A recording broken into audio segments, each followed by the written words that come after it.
মুর্শিদাবাদের 3টি লোকসভা এবং একটি বিধানসভা উপনির্বাচনের ভোট গণনা চলছে। জঙ্গিপুর কেন্দ্রের ভোট গণনা হচ্ছে জঙ্গিপুর পলিটেকনিক কলেজে। বহরমপুর ও মুর্শিদাবাদ কেন্দ্রের ভোট গণনা চলছে বহরমপুর গার্লস কলেজ এবং কৃষ্ণনাথ কলেজে। ভগবানগোলা বিধানসভা কেন্দ্রের ভোট গণনা হচ্ছে বহরমপুর কলেজে। গণনা কেন্দ্রের সামনে থেকে সেখানকার পরিস্থিতি জানাচ্ছেন আমাদের জেলা সংবাদদাতা মামুন ফারুক। মামুন,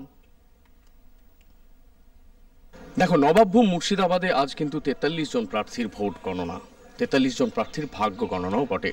মুর্শিদাবাদ লোকসভা কেন্দ্র, জঙ্গিপুর লোকসভা কেন্দ্র এবং বহরমপুর লোকসভা কেন্দ্রের পাশাপাশি ভগবানগোলা উপনির্বাচনেরও কিন্তু ভোট গণনা চলছে মুর্শিদাবাদে। মুর্শিদাবাদ লোকসভা কেন্দ্রের ভোট গণনা হচ্ছে বহরমপুর কৃষ্ণনাথ কলেজে এবং বহরমপুর লোকসভা কেন্দ্রের ভোট গণনা হচ্ছে বহরমপুর গার্লস কলেজে। অন্যদিকে বিধানসভা উপনির্বাচন ভগবানগোলার ভোট গণনা হচ্ছে বহরমপুর কলেজে। জঙ্গিপুর পলিটেকনিক কলেজেরও চলছে জঙ্গিপুর লোকসভা কেন্দ্রে ভোট গণনা। মোট 43 জন প্রার্থী কিন্তু প্রতিদ্বন্দ্বিতা করেছিলেন এই নির্বাচনগুলিতে। তাদের ভাগ্য গণনা শুরু হয়ে গেছে সকাল 8টা থেকে। ইতিমধ্যে পোস্টাল ব্যালটের গণনা শুরু হয়েছে। সকাল থেকেই রাজনৈতিক দলের নেতা কর্মী এবং এজেন্টদের মধ্যে যেমন উদ্দীপনা লক্ষ্য করা গেছে, তেমনি ব্যাপক কিন্তু তৎপরতা এবং ব্যস্ততা লক্ষ্য করা গিয়েছে জেলা প্রশাসন এবং নির্বাচন কর্মীদের মধ্যে।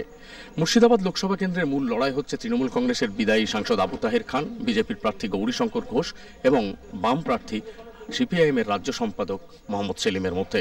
বহরমপুর লোকসভা কেন্দ্রে উল্লেখযোগ্য লড়াইয়ে রয়েছেন বিদায়ী সাংসদ অধীর চৌধুরী, বিজেপির ডক্টর নির্মল সাহা এবং তৃণমূল কংগ্রেসের ক্রিকেট তারকা ইউসুফ পাঠান। একইভাবে জঙ্গিপুর লোকসভা কেন্দ্রে কিন্তু লড়াই চলছে জঙ্গিপুরের বিদায়ী সাংসদ খলিলুর রহমান, কংগ্রেসের সেখানে প্রার্থী রয়েছেন মোর্তজা হোসেন বকুল এবং বিজেপির প্রার্থী রয়েছেন ধনঞ্জয় ঘোষ। ভগবানগোলায় কিন্তু মূল লড়াইয়ে ছিল বিজেপির প্রার্থী ভাস্কর সরকার, তৃণমূল কংগ্রেসের প্রার্থী আবু রেয়াত হোসেন এবং বাম কংগ্রেস জোটের প্রার্থী আঞ্জু বেগম।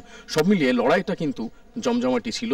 আজ সকাল থেকেও কিন্তু ভোট গণনার এই উদ্দীপনা এবং উৎসাহ থেকে মনে হচ্ছে এখনও লড়াই কিন্তু জারি রয়েছে। বিকেলের মধ্যেই চিত্র পরিষ্কার হয়ে যাবে মুর্শিদাবাদের 3টি লোকসভা কেন্দ্র এবং ভগবানগোলা বিধানসভা কেন্দ্র কার দখলে থাকছে।